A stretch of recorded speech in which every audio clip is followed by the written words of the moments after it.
Welcome to RK Home Recipes. Hi friends, welcome back to our kitchen. இன்னைக்கு நம்ம சேனல்ல பார்க்க போற ரெசிபி ஒரு ஈவினிங் ஸ்நாக்.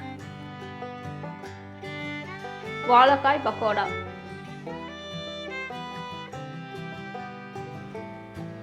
அது எப்படி பண்றது பார்க்கறதுக்கு முன்னாடி நம்ம சேனலுக்கு புதுசா வந்தீங்கன்னா சேனலை சப்ஸ்கிரைப் பண்ணுங்க, பக்கத்துல உள்ள பெல் பட்டனை கிளிக் பண்ணுங்க. நம்ம எடுத்து வச்சிருக்க 2 வாழைக்காயில மேலையும் கீழையும் நம்ம கட் பண்ணிட்டு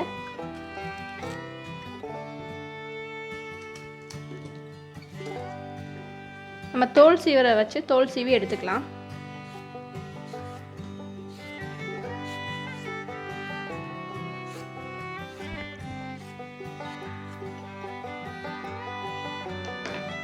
தோல் சீவியாச்சு. நம்ம காய்கறி துருவுறதை வச்சு இதை நல்லா வந்து பெருசாக துருவி எடுத்துக்கலாம். சின்னதாக துருவக்கூடாது, பெருசாக தான் துருவணும்.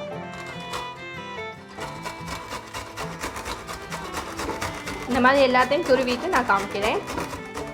இந்த மாதிரி நல்லா பெருசாக துருவி எடுத்துக்கலாம். வாங்க எப்படி மாவு பசையெல்லாம் பார்க்கலாம். நம்ம துருவி வச்ச வாழைக்காயை வந்து சேர்த்துக்கலாம். ஃபஸ்ட்டு ஒரு பெரிய வெங்காயத்தை பொடிசாக வெட்டி வச்சுருக்கோம், அதை சேர்த்துக்கலாம். நம்ம எடுத்து வச்ச கடலை மாவை சேர்த்துக்கலாம். நம்ம எடுத்து வச்சுருக்க அரிசி மாவு சேர்த்துக்கலாம். நம்ம எடுத்து வச்சுருக்க பெருங்காயத்தூள் சேர்த்துக்கலாம். இந்த வாழைக்காயை வந்து கேஸ்ட்ரிக் ப்ராப்ளம் இருக்கனால அதுக்காக வந்து நம்ம வந்து பெருங்காயத்தூள் சேர்த்துருக்கோம். நம்ம எடுத்து வச்சுருக்க இஞ்சி பூண்டு பேஸ்ட்டு, கொஞ்சோண்டு சோம்பு, ஒரு பச்சை மிளகாய் பொடிசாக கட் பண்ணி எடுத்து வச்சுருக்கேன், 1/2 ஸ்பூன் வந்து கறி மசாலா,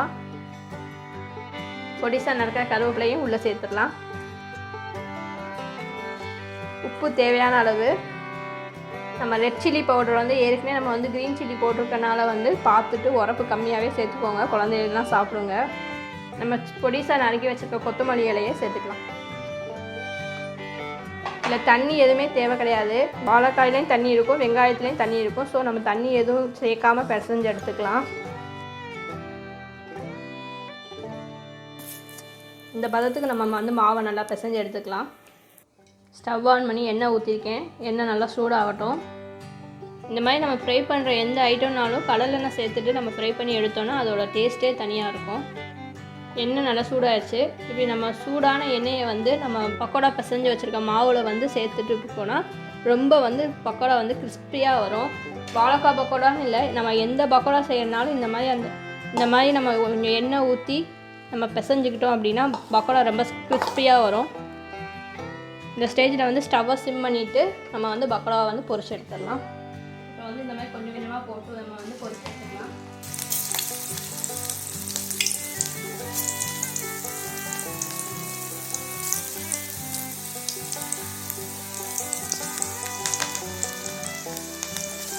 கொஞ்சம் நேரம் ஒன்றுமே பண்ண வேண்டாம், அதுவாக கொஞ்சம் ஒரு 2 நிமிஷம் அதுவே வேகட்டும். வெந்ததுக்கப்புறம் நம்ம திருப்பி போட்டுக்கலாம்.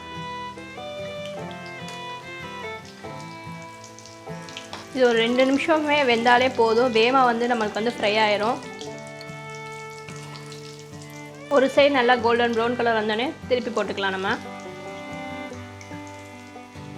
நல்லா எல்லா சைடும் ஒரே மாதிரி குக் ஆகிற மாதிரி நம்ம திருப்பி போட்டு குக் பண்ணி எடுத்துக்கலாம். நம்ம வந்து பக்கோடா பண்ணுறதுக்கு வந்து சிம்மில் தான் அடுப்பு வச்சு பண்ணணும். ரொம்ப ஹை ஃப்ளேமில் வச்சோன்னா உள்ளே ஃபுல்லாக வேகாது, வெளியே வந்து டக்குன்னு சவந்துடும். பக்கோடா நல்லா வெந்துருச்சு, எல்லாமே நல்லா கோல்டன் ப்ரௌன் ஆயிடுச்சு. இந்த ஸ்டேஜில் எடுத்துடலாம்.